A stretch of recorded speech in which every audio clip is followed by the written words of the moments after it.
کیا انتقال کے بعد ماں باپ کی روح گھر واپس آتی ہے یا نہیں؟ دیکھیے، کچھ روحیں ایسی ہوتی ہیں جو آزاد ہوتی ہیں اور کچھ روحیں ایسی ہوتی ہیں جن کو قید میں رکھا جاتا ہے۔ بہت سارے لوگ ایسے ہوتے ہیں کہ جب ان کے والدین یا دونوں میں سے کوئی ایک کسی کا انتقال ہو جاتا ہے تو جمعرات کے دن کچھ لوگ بڑا اہتمام کرتے ہیں اور روحوں کا انتظار کرتے ہیں کہ روحیں آئیں گی، مجھ سے بات کریں گی، روحیں کچھ کہیں گی۔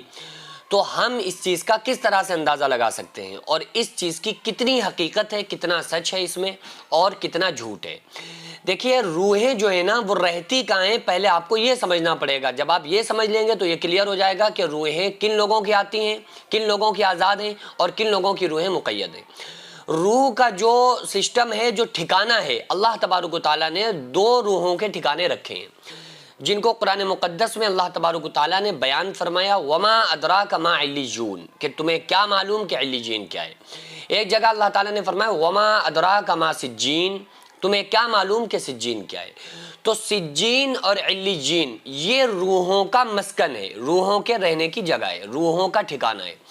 انتقال کے بعد جب کسی بھی شخص کا انتقال ہو جاتا ہے، چاہے وہ ماں باپ کا ہو یا کسی بھی شخص کا انتقال ہوتا ہے، تو اگر وہ بندہ نیک ہے، جو انتقال جس کا ہوا ہے وہ انتقال ہونے والا شخص نیک ہے اور وہ اللہ تبارک و تعالیٰ کے احکامات پر عمل کرتا تھا، پیارے آقا صلی اللہ علیہ وآلہ وسلم کی زندگی پر عمل پیرا تھا، تو اس شخص کی روح کو اس کے جسم سے نکال کر علیجین میں رکھا جاتا ہے۔ علیجین اچھی روحوں کے رہنے کی جگہ ہے، اچھے روحوں کے رہنے کا ٹھکانہ ہے، تو وہاں پر تو شفٹ کر دی جاتی ہیں اچھی روحیں، یوں کہہ لیں، اور جو گناہگار لوگ ہوتے ہیں، جو بری روحیں ہوتی ہیں، ان کو رکھا جاتا ہے سجین میں۔ اور سجین عربی میں کہتے ہیں قید خانے کو، جیل کو۔ سجین کے معنی ہی ہے قید خانہ۔ اگر کوئی انسان جیل میں چلا جائے تو وہ اپنی مرضی سے، کیا وہ سزا کے بغیر اپنی مرضی سے باہر آ کر دنیا گھوم سکتا ہے؟ نہیں گھوم سکتا، بلکہ وہ تو قید خانہ ہی اس چیز کا نام ہے کہ آپ اپنی مرضی سے کچھ نہیں کر سکتے، آپ گھوم نہیں سکتے، باہر آ نہیں سکتے۔ اگر آپ باہر آ جائیں تو پھر وہ قید خانہ نہیں رہے گا، وہ سجین نہیں رہے گا۔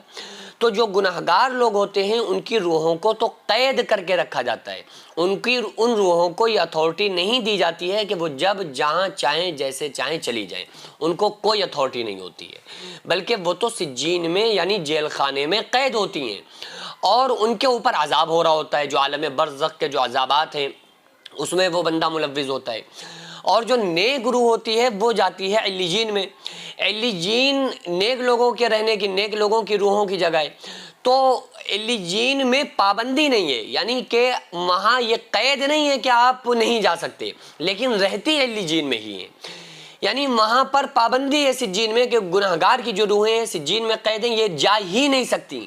علیجین والی جا تو سکتی ہیں لیکن جلدی یہ روحیں آنا پسند نہیں کرتی ہیں، کیونکہ علیجین میں ظاہر ہے رہتی ہی ان لوگوں کی روحیں ہیں جو نیک لوگ ہوتے ہیں، جو مومن بندے ہوتے ہیں۔ اور آقا علیہ الصلوۃ والسلام نے ارشاد فرمایا کہ دنیا مومن کی قید خانہ ہے اور کافر کی جنت ہے۔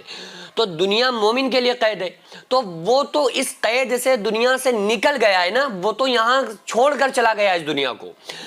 اور جس وقت مومن بندے کا جنازہ اٹھتا ہے نا تو وہ مومن بندہ اپنے زبان میں کہتا ہے، زبان قلب سے کہتا ہے کہ اے لوگوں جلدی مجھے لے کر چلو، دیری نہ کرو غسل کرانے میں، مجھے میرے جنازے کو اٹھانے میں، نماز پڑھانے میں، جنازہ دیری مت کرو، جلدی چلو، مجھے لے جا کر اس میرے اصلی ٹھکانے میں رکھ دو جس قبر کو میرے اللہ نے میرے لیے سجا کر رکھا ہے، جو قبر جنت کے باغوں میں سے ایک باغ بنی ہوئی ہے، چونکہ روح نکلنے پر پتہ چل جاتا ہے کہ بندے کے ساتھ آگے کیا ہونے والا ہے۔ تو نیک بندہ تو انتقال کے بعد یہ کوشش کرتا ہے کہ جلد سے جلد اسے قبر کے اندر لٹا دیا جائے تاکہ وہ عیش کی زندگی بسر کر سکے۔ تو قبر جو ہے وہ جنت کے باغوں میں سے ایک باغ ہے یا جہنم کے گڑھوں میں سے ایک گڑھا ہے۔ نیک بندے کے لیے باغ ہے جنت کا اور گناہگار کے لیے جہنم کا گڑھا ہے۔ تو وہ تو یہ کہتا ہے کہ جلدی لے کر چلو۔ اب وہ اتنی مشکلات سے دنیا سے نکل کر گیا، اب وہ دنیا میں لوٹ کر آنا کیوں پسند کرے گا یا وہ کیوں آئے گا؟ وہ نہیں آئے گا۔ تو اس لیے یہ جو پورا سسٹم بنایا جاتا ہے کہ جمعرات کے دن مردے کی روحیں آ رہی ہیں، یہ ہو رہا ہے وہ ہو رہا ہے، تو اس چیز کو زیادہ آپ نہ سوچا کریں، ایسا نہیں ہے۔ بلکہ نیک روحیں، یہ بات الگ ہے کہ نیک روحیں آزاد ہیں، وہ آنا چاہیں تو آ سکتی ہیں لیکن جلدی وہ آنا پسند نہیں کرتی ہیں، وہ تو عیش و عشرت میں رہتی ہیں، عیش کی زندگی وہ لوگ انتقال کے بعد بسر کرتی ہیں۔ کیوں؟ کیونکہ مومن کا تحفہ موت ہے. آقا علیہ السلام نے ارشاد فرمایا کہ مومن کا تحفہ جو ہے وہ موت ہے. تو اس کو تو تحفہ ملا ہے. سب سے اچھی چیز مومن کے لیے موت ہوتی ہے کہ وہ دنیا سے ٹینشنوں سے نکل کر بہترین زندگی گزارتا ہے. گناہگار کے لیے سب سے خطرناک میسج موت ہے. تو اس لیے نیک بن کر زندگی گزاریں گے تو انشاءاللہ تعالی موت ہمارے لیے تحفہ ہوگی. تو بہرحال یہ ہے کہ ہم کو یہ چاہیے کہ اگر کسی شخص کے والدین کا انتقال ہو گیا تو اس کے لیے ایصال ثواب کریں. ان کو زیادہ سے زیادہ قرآن پڑھ کر دیں, زیادہ سے زیادہ ہم صدقہ ان کی طرف سے دے دیں تاکہ اس کا ثواب ان کو مل جائے. جب کوئی بندہ اپنے مرحوم کے لیے صدقہ کرتا ہے, ایصال ثواب کرتا ہے, تو اس کو بہت خوشی حاصل ہوتی ہے. وہ بہت زیادہ خوش ہوتا ہے کہ ہمارے گھر والوں نے, عزیز و اقارب میں سے ہمارے لیے ایصال ثواب کیا ہے.